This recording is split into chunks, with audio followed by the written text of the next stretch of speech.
বিসমিল্লাহির রহমানির রহিম। শিক্ষার্থীবৃন্দ, অনলাইন ক্লাসে তোমাদেরকে স্বাগত। আজকে আমরা সেমিকন্ডাক্টর ইলেকট্রনিক্সের আরও কিছু গুরুত্বপূর্ণ ব্যাপার নিয়ে আলোচনা করব। আশা করি তোমরা ক্লাসগুলো মনোযোগ সহকারে দেখে থাকবে। আন্ডারস্ট্যান্ড? আজকে আমরা আলোচনা করব অর্ধতরঙ্গ রেকটিফায়ার এবং পূর্ণ তরঙ্গ রেকটিফায়ার। আন্ডারস্ট্যান্ড? এসি ভোল্টেজকে ডিসি ভোল্টেজে রূপান্তর করার পদ্ধতিকে বলা হয় রেকটিফিকেশন। আন্ডারস্ট্যান্ড? ডিসি ভোল্টেজের যেমন আমরা একটা এক্সাম্পল জানি, সেটা হলো আমাদের যে ডাইসেল আছে, সেটা হচ্ছে তোমার ডিসি ভোল্টেজের একটা এক্সাম্পল। কিন্তু ডাইসেলের এটা পাওয়ার কম, যার কারণে প্রতিনিয়ত এটাকে পরিবর্তন করতে হয়। এটা অনেক সময় সাপেক্ষ এবং কষ্টসাধ্য। এই জন্য যাতে লাইনগুলোতে তড়িৎ যে পথে পরিবাহিত হবে বর্তনীতে অথবা ট্রান্সফরমার থেকে যে লাইনগুলো আসে, সেই ক্ষেত্রে আমরা এসি ভোল্টেজকে ডিসি ভোল্টেজে রূপান্তর করব কিভাবে। আন্ডারস্ট্যান্ড? সেই পদ্ধতিকে বলা হয় রেকটিফিকেশন বা একমুখীকরণ। মানে তড়িৎ প্রবাহকে আমরা একমুখী করতে চাই। যে যান্ত্রিক ব্যবস্থা রেকটিফিকেশন বা একমুখীকরণ করে তাকে বলা হয় রেকটিফায়ার বা রেকটিফায়ার। আন্ডারস্ট্যান্ড? বা একমুখী কারক। রেকটিফায়ার দুই প্রকার, একটা হলো তোমার অর্ধতরঙ্গ রেকটিফায়ার আর একটা পূর্ণ তরঙ্গ রেকটিফায়ার।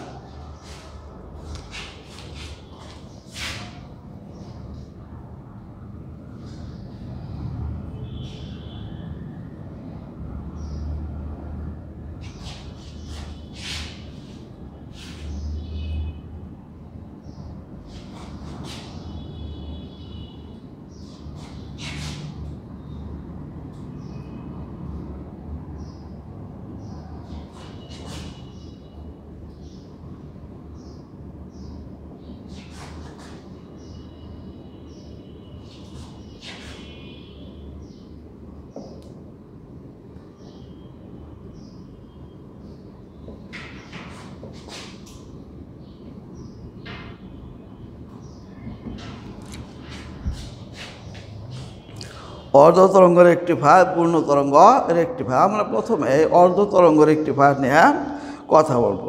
আমরা প্রথমে একটা সার্কিট আঁকবো। আন্ডারস্ট্যান্ড? অর্ধতরঙ্গ রেকটিফায়ার নিয়ে আমরা এখন কথা বলবো।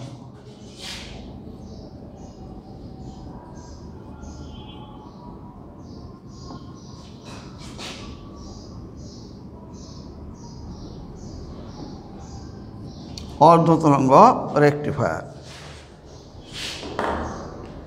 সার্কিটটা তোমরা মনোযোগ সহকারে খেয়াল করো।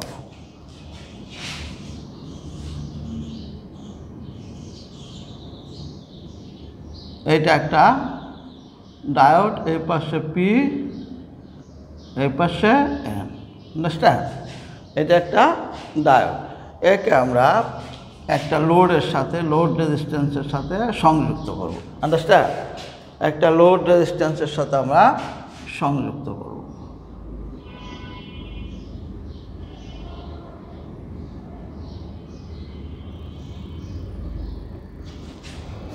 এইটাকে আমরা লোড রেজিস্ট্যান্সকে আর এল দ্বারা সূচিত করব। আর এল। এইটাকে পি, এইটাকে কিউ দ্বারা আমরা সূচিত করব।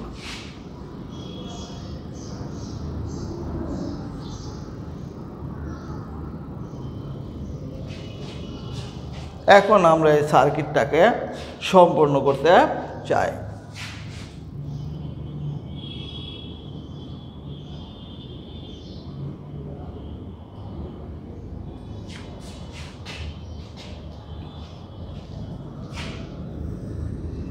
এখানে একটা আমাদের ইনপুট দিতে হবে। আন্ডারস্ট্যান্ড?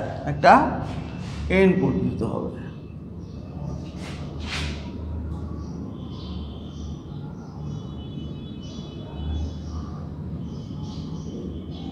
ইনপুট দিলাম এখানে। আন্ডারস্ট্যান্ড? তো এইখানে ইনপুট, তাহলে আমরা এগুলোকে এ বি পি কিউ, এইটা হলো তোমার ইনপুট। ইনপুট আউটপুটে আমরা যেটা পাবো সেটা তরঙ্গটা হবে এরকম।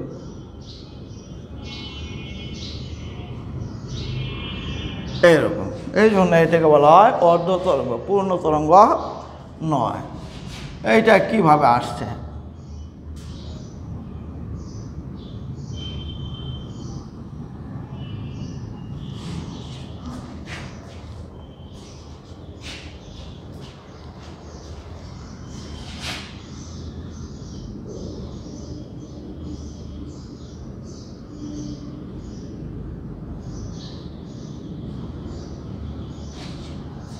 এখানে আমরা উপরে একটা পূর্ণ তরঙ্গ আঁকলাম,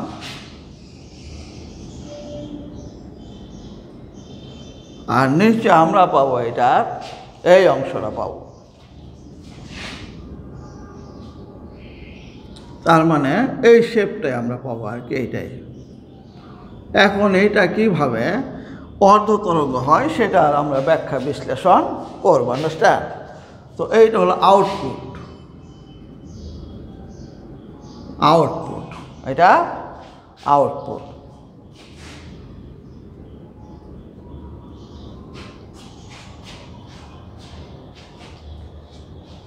অর্ধ তরঙ্গ রেকটিফায়ার এটা কীভাবে এটা কাজ করে দেখো। চিত্র অর্ধ তরঙ্গ রেকটিফায়ার হিসেবে ডায়োডের ব্যবহার দেখানো হয়েছে। ডায়োড কীভাবে এখানে কাজ করে, এখানে ডি একটি অর্ধপরিবাহী ডায়োড, এখানে ডি একটি অর্ধপরিবাহী ডায়োড। ডায়োড সম্পর্কে তোমাদের আগে আলোচনা করা হয়েছে। আরএল হলো লোড রেজিস্ট্যান্স, রোধও বলা হয়, লোড রেজিস্ট্যান্স এটা বিশেষভাবে লোড রেজিস্ট্যান্স, আন্ডারস্ট্যান্ড? এ ও বি প্রান্তে ইনপুট হিসেবে দিক পরিবর্তী বিভব প্রয়োগ করা হয়। এ ও বি প্রান্তে দিক পরিবর্তী বিভব ইনপুট হিসেবে প্রয়োগ করা হয়, আন্ডারস্ট্যান্ড? তারপর তোমার এটাকে ধনাত্মক, এ প্রান্ত ধনাত্মক এবং বি প্রান্ত ঋণাত্মক, মানে এ কে ধনাত্মক প্রান্তের সাথে বি কে ঋণাত্মক প্রান্তের সাথে সংযোগ দেওয়া হয়, আন্ডারস্ট্যান্ড? তখন এটা সম্মুখী বায়াস হিসেবে কাজ করবে। যখনই সম্মুখী বায়াস হিসেবে কাজ করবে তখন এর ভিতর দেওয়া তড়িৎ প্রবাহিত, আন্ডারস্ট্যান্ড? হ্যাঁ, যখন এটা সম্মুখী বায়াস হিসেবে কাজ করবে তখন এর ভিতর দিয়ে তড়িৎ প্রবাহিত হবে এবং ভার রোধ আর এল এর মধ্য দেওয়া, ভার রোধ আর এল এর মধ্য দেওয়া পি থেকে কিউ বিন্দুতে তড়িৎ প্রবাহিত হবে, আন্ডারস্ট্যান্ড? কিন্তু যখন এ প্রান্ত ঋণাত্মক এবং বি প্রান্ত ধনাত্মক তখন এটা থাকবে বিমুখী বায়াসে। যখন বিমুখী বায়াসে থাকবে তখন এর মধ্যে যে কোনো তড়িৎ প্রবাহিত হবে না, আন্ডারস্ট্যান্ড? তার মানে এই ভার রোধ আর এল এর মধ্যে যে কোনো তড়িৎ প্রবাহিত হবে না। তাহলে তোমার এই যে ইনপুট দিলাম, এই ইনপুটটা দেওয়ার কারণে যেহেতু এখানে একটা বায়াস কাজ করতেছে, একটা বায়াস কাজ করার জন্য আমরা এই অর্ধ তরঙ্গ পেয়ে যাবো, আন্ডারস্ট্যান্ড? হ্যাঁ, একটা বায়াস কাজ করার জন্য অর্ধ তরঙ্গ পেয়ে যাব, এই জন্য এটাকে বলা হয় অর্ধ তরঙ্গ রেকটিফায়ার এবং এটা তড়িৎ প্রবাহকে একমুখী করে, আন্ডারস্ট্যান্ড? প্রিয় শিক্ষার্থীবৃন্দ, এখন আমরা পূর্ণ তরঙ্গ রেকটিফায়ার আলোচনা করব। পূর্ণ তরঙ্গ রেকটিফায়ার,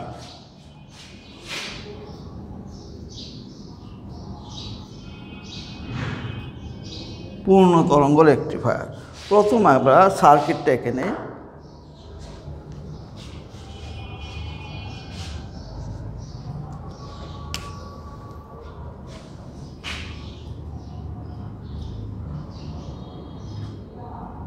প্রথম আমরা ইনপুট সাইডটা আগে, আন্ডারস্ট্যান্ড?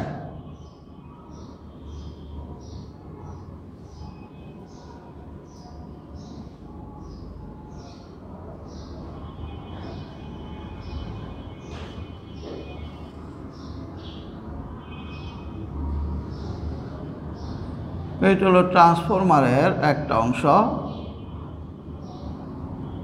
ট্রান্সফরমারের একটা অংশ। এখানে ইনপুট হিসেবে থাকবে, এইটাকে আমরা ইনপুট ধরলাম,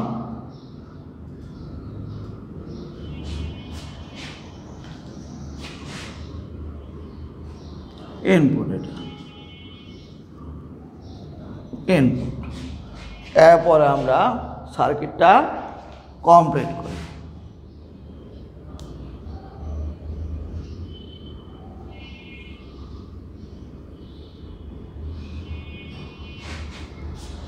এখানে একটা ডায়োড আমরা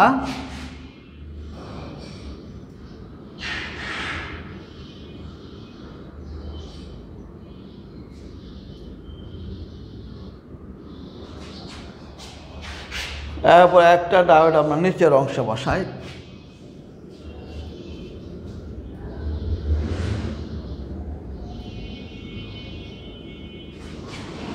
এইটার সাথে আমরা আবার কানেকশন দেব load resistance. Load resistance, load resistance.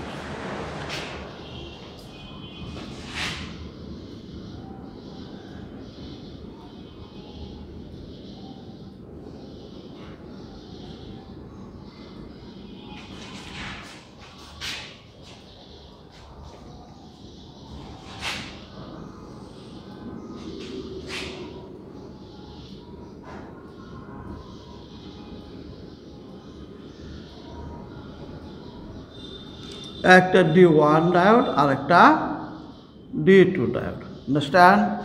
এইটা হলো লোড রেজিস্ট্যান্স। এইখানে আমরা পাবো আউটপুট।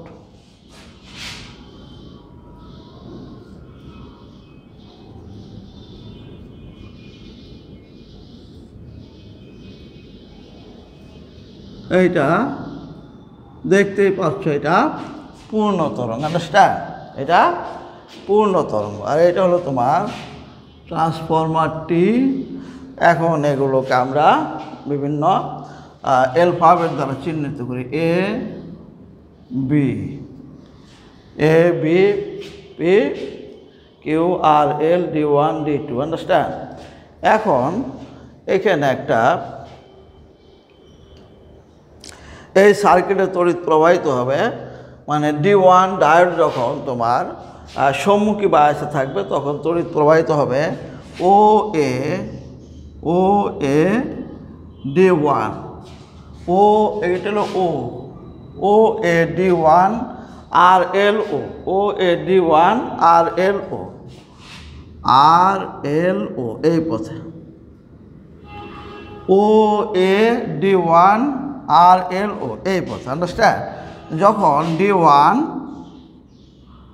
সম্মুখী বা ফরওয়ার্ড বায়াসে থাকবে, সম্মুখী বায়াসে থাকবে। আন্ডারস্ট্যান্ড? এরপরে তোমার যখন D2 সম্মুখী বায়াসে থাকবে তখন তড়িৎ প্রবাহিত হবে ও এ D1 আর এল ও বি D2 আর এল ও বি D2 আর এল ও বি D2 আর এল, এলটা নিচে হবে, আর এল যখন D2 সম্মুখী বায়াস। খেয়াল করবা ও এ D1 আর এল আন্ডারস্ট্যান্ড? আবার ও বি D2 ও বি D2 আর এল ও বি D2 আর এল উভয় ক্ষেত্রে দেখো তড়িৎ প্রবাহিত হচ্ছে, মানে আর এল ও একই পথে তড়িৎ প্রবাহিত হচ্ছে, এই জন্য এটাকে বলা হয় একমুখী কারক। আন্ডারস্ট্যান্ড? তো এখন আমরা এই ঘটনাটা আমরা বিশ্লেষণ করতে চাই। এই পদ্ধতিতে দুটি ডায়োডের একটি পূর্ণ চক্রের এক অংশের জন্য, এক্ষেত্রে দুইটি ডায়োডের একটি পূর্ণ চক্র এক অংশের জন্য এবং অপর ডায়োড অপর অংশের জন্য পরিবাহী হয়। আন্ডারস্ট্যান্ড? চিত্রে একটি পূর্ণ তরঙ্গ রেকটিফায়ার একে দেখানো হয়েছে। একটি ট্রান্সফরমারের গৌণ কুণ্ডলী এ বি এর দুই প্রান্ত, একটি ট্রান্সফরমারের গৌণ কুণ্ডলী এ বি এর দুই প্রান্তের পি টাইপের সাথে, মানে পি এর সাথে সংযুক্ত করা হয়। পি হলো তোমার ওই যে পি টাইপ এন টাইপ, তোমাদের মনে আছে পি টাইপ এন টাইপ, প্রত্যেকটা ডায়োডেরই পি এবং এন থাকে। আন্ডারস্ট্যান্ড? তাহলে এই গৌণ কুণ্ডলীর এ এবং বি প্রান্ত D1 এবং D2 সাথে তোমার পি এর সাথে সংযুক্ত, মানে D1 D2 ডায়োডের পি প্রান্তের সাথে সংযুক্ত আছে। আন্ডারস্ট্যান্ড? তাহলে তোমার এবং এন প্রান্তকে, উক্ত ডায়োডে এন প্রান্তকে একটি ভার রোধ এল এর মধ্য দিয়া গৌণ কুণ্ডলীর এন প্রান্তকে আর এল ভারের মধ্য দিয়া ও বিন্দুর সাথে সংযুক্ত করা হয়েছে। আন্ডারস্ট্যান্ড? ও বিন্দুর সাথে সংযুক্ত করা হয়েছে। তাহলে তোমার এখানে এই মুখ্য কুণ্ডলীতে যখন আমরা এসি ভোল্টেজ প্রয়োগ করব তখন গৌণ কুণ্ডলী আবিষ্ট হয়।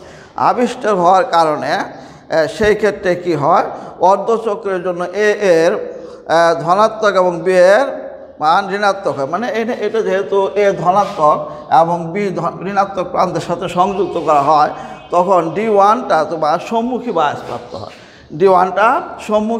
প্রাপ্ত হয়। তার মানে D1-এর মধ্য দিয়ে তড়িৎ প্রবাহ চলে, কিন্তু D2-র মধ্য দিয়ে তড়িৎ প্রবাহ চলে না। আন্ডারস্ট্যান্ড?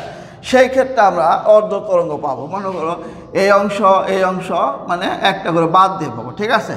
এরপরে যখন আমরা এটাকে ঋণাত্মক প্রান্তের সাথে এবং এটাকে ধনাত্মক প্রান্তের সাথে সংযোগ করব, তখন D2 হবে সম্মুখী বায়াস এবং D1 হবে বিমুখী বায়াস। তার মানে D2-র মধ্য দিয়ে তড়িৎ প্রবাহিত হবে, কিন্তু D1-এর মধ্য দিয়ে তড়িৎ প্রবাহিত হবে না। তড়িৎ প্রবাহের ডিরেকশনটা আমি এখানে দেখিয়েছি। যখন D1 সম্মুখী বায়াসে থাকবে, তখন ও এ D1 আর এল ও এর মধ্য দিয়ে তড়িৎ প্রবাহিত। আন্ডারস্ট্যান্ড?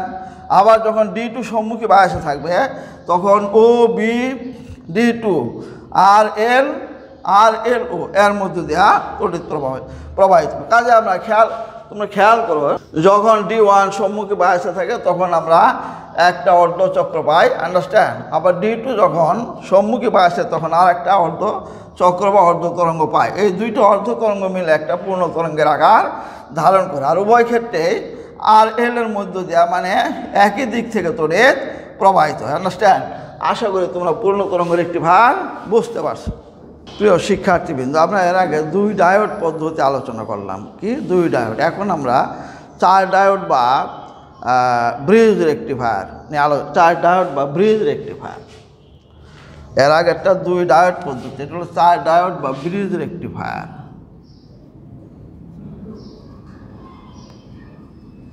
4 ডায়োড বা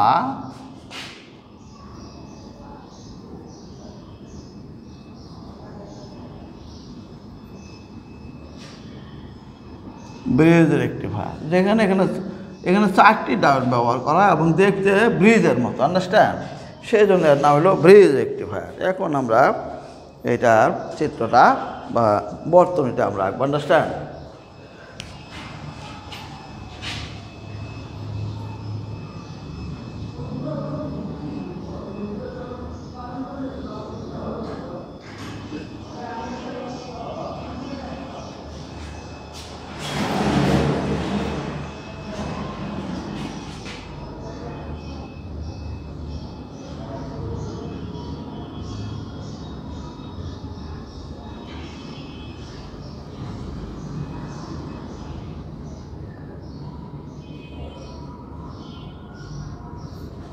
এইটা আমরা প্রথম একটা ইনপুট আঁকতেছি। আন্ডারস্ট্যান্ড?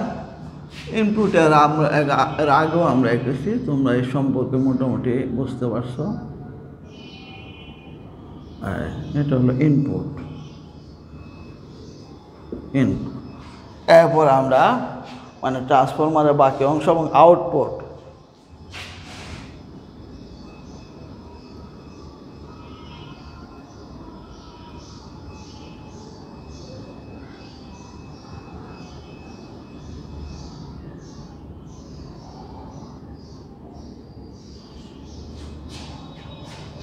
এখানে আমি 4টে ডায়োড ব্যবহার করব।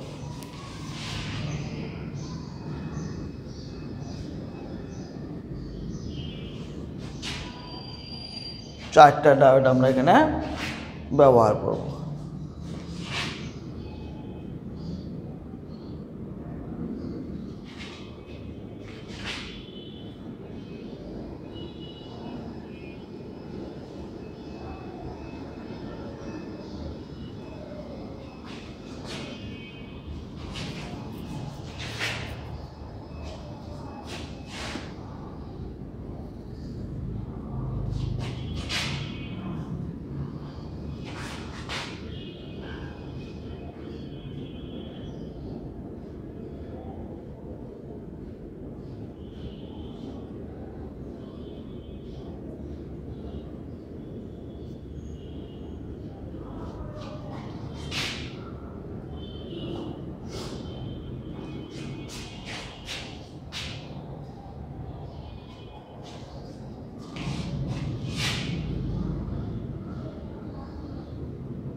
চারটা diode, understand?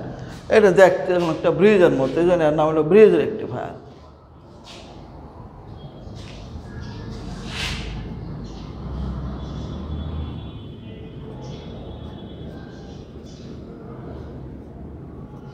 D1, D2, D3, D4। Transformer T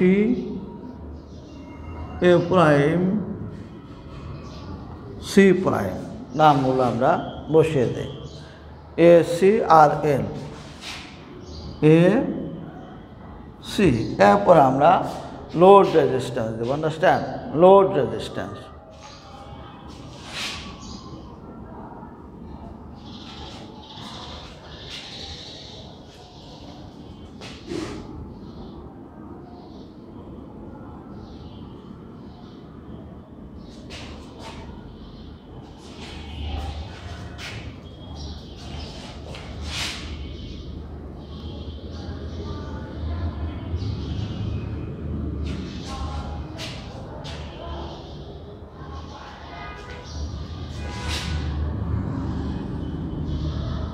এটা হলো লোড রেজিস্ট্যান্স, আন্ডারস্ট্যান্ড? এইখানে আমরা আউটপুট সিগন্যাল পাবো।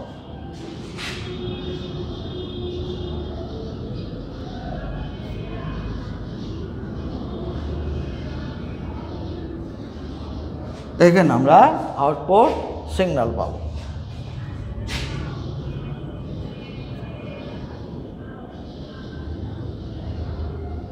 এইটাও একটা পূর্ণ তরঙ্গ, আন্ডারস্ট্যান্ড? এইটাও একটা পূর্ণ তরঙ্গ। তাহলে আমরা ব্রিজ রেকটিফায়ার আঁকলাম, আন্ডারস্ট্যান্ড? এখন এটাকে দেখো, ব্রিজ রেকটিফায়ারে চারটা ডায়োড ব্যবহার করা হয়, D1, D2, D3, D4। এর ইনপুট, এইটা হলো ট্রান্সফরমার, আন্ডারস্ট্যান্ড? এটা লোড রেজিস্ট্যান্স, এইটা হলো আউটপুট সিগন্যাল। এখন এখানে আমরা কীভাবে এটাকে কাজ করে আমি সেটা এখন তোমাদের সাথে কথা বলব। এ ও সি বিন্দুকে একটি ট্রান্সফর্মারের গৌণকুণ্ডলীর দুই প্রান্তের সাথে, এ ও সি বিন্দুকে ট্রান্সফরমারের একটি গৌণকুণ্ডলীর দুই প্রান্তের সাথে সংযুক্ত করা হয়, আন্ডারস্ট্যান্ড? এবং বি ও ডি বিন্দুকে একটি ভার রোধ, বি ও ডি বিন্দুকে A B C D B O D বিন্দুকে একটি ভার রোধ RL এর সাথে সংযুক্ত করা হয়, আন্ডারস্ট্যান্ড? তাহলে তুমি খেয়াল করো যে প্রথমে আমি যেটা বলছিলাম সেটা হলো কি, এ ও সি বিন্দুকে এই গৌণকুণ্ডলীর দুই প্রান্তের সাথে সংযুক্ত করা হয়, আর বি ও ডি বিন্দুকে ভার রোধ RL এর সাথে সংযুক্ত করা হয়, আন্ডারস্ট্যান্ড? তাহলে তোমার এই অবস্থায় তোমার একটি ট্রান্সফর্মারের মুখ্য কুণ্ডলীকে দিক পরিবর্তী প্রবাহের উৎসের সাথে যুক্ত করা হলে তা গৌণকুণ্ডলীতে আবিষ্ট হয়। ট্রান্সফর্মারের মুখ্য কুণ্ডলীকে দিক পরিবর্তী, এগুলো মুখ্য কুণ্ডলী, এখানে দিক পরিবর্তী উৎসের সাথে সংযুক্ত করা হলে তাহলে গৌণকুণ্ডলী আবিষ্ট হয়, গৌণকুণ্ডলী আবিষ্ট হয়, আন্ডারস্ট্যান্ড? দিক পরিবর্তী প্রবাহের অর্ধচক্রের জন্য এ প্রান্ত ধনাত্মক এবং সি প্রান্ত ঋণাত্মক। এতে D1 এবং D3 সম্মুখী বায়াসে থাকে, এতে D1 এবং D3 সম্মুখে বায়াসে থাকে, আন্ডারস্ট্যান্ড? আমি আবার বলছি, যখন এ প্রান্তকে একে ধনাত্মক প্রান্তের সাথে এবং সিকে ধনাত্মক প্রান্তের সাথে ঋণাত্মক প্রান্তের সাথে সংযুক্ত করা হয়, তখন D1 এবং D3 সম্মুখী বায়াসে থাকে, সম্মুখে বায়াসে থাকে। এই অবস্থায় তড়িৎ প্রবাহিত হয়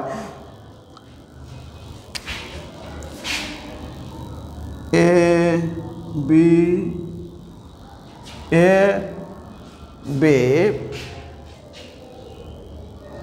RL DC C prime, A B RL DC C prime, A prime, A prime. যখন D1 D3 ফরওয়ার্ড বায়াসে থাকে, আন্ডারস্ট্যান্ড? তাহলে A B R L DCC prime, A prime DCC prime, এরপর তোমার DCC প্রাইম, এ প্রাইম, খেয়াল করো A B R L, A B R L D C, C prime, A prime A. তুমি এখানে একটা মানে একটা পর একটা তোমাকে বুঝতে হবে, understand. A B R L, A B R L D C, C prime, R L এর সাথে আর এল এর সাথে ডি, ডির সাথে সি, সির সাথে সি প্রাইম, সি প্রাইমের সাথে এ প্রাইম, এ প্রাইমের সাথে এইভাবে তড়িৎ প্রবাহিত। কখন? যখন D1 এবং D3 সম্মুখী বায়াসে থাকে। হ্যাঁ, সেই ক্ষেত্রে তোমার D2 এবং D4 বিমুখী বায়াসে থাকে, কাজে এর ভিতর দিয়ে কোনো তড়িৎ প্রবাহিত হবে না, আন্ডারস্ট্যান্ড। এখন তোমার যদি এটাকে ঋণাত্মক প্রান্ত এবং এটাকে ধনাত্মক প্রান্তের সাথে সংযুক্ত করা হয়, তখন তোমার আবার D2 এবং D4 সম্মুখী বায়াসে থাকবে, D1 এবং D3-র মধ্য দেওয়া কোনো তড়িৎ প্রবাহিত হবে না, কারণ এটা বিমুখী বায়াসে থাকে, আন্ডারস্ট্যান্ড। এখন এখানে তোমার তড়িৎ প্রবাহিত হবে কীভাবে? CB RL, CB RL DAA prime, DAA prime, C prime C, C prime C। যখন D2 এবং D4 ফরওয়ার্ড বায়াসে থাকে, আন্ডারস্ট্যান্ড, তখন তড়িৎ প্রবাহিত হবে CBRL, CBRL, এই দেখো CBRL, আন্ডারস্ট্যান্ড। এরপরে DAA prime, DAA prime, C prime A, DAA prime, C prime, C prime A, C prime, C prime C হবে এটা, C prime C, C prime C, understand, C prime C। তাহলে আমরা হয়তো বুঝতে পারছি, খেয়াল করে আবার বলতেছি, যখন তোমার D1 এবং D3 সম্মুখী বায়াসে থাকে, তখন তড়িৎ প্রবাহ A B R L D C, C prime A পথে। আর যখন D2 এবং D4 ফরওয়ার্ড বায়াসে থাকে, তখন তড়িৎ প্রবাহিত হবে CBRL DAA প্রাইম। উভয়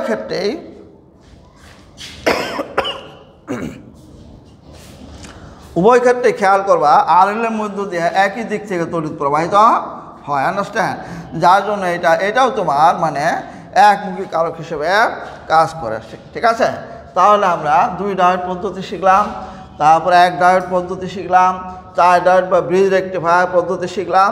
এগুলো আমরা বাসায় ভালো করে প্র্যাকটিস করব। আজকের মতো এখানে শেষ, ইনশাল্লাহ আগামীতে আবার সাক্ষাৎ হবে। আল্লাহ হাফেজ।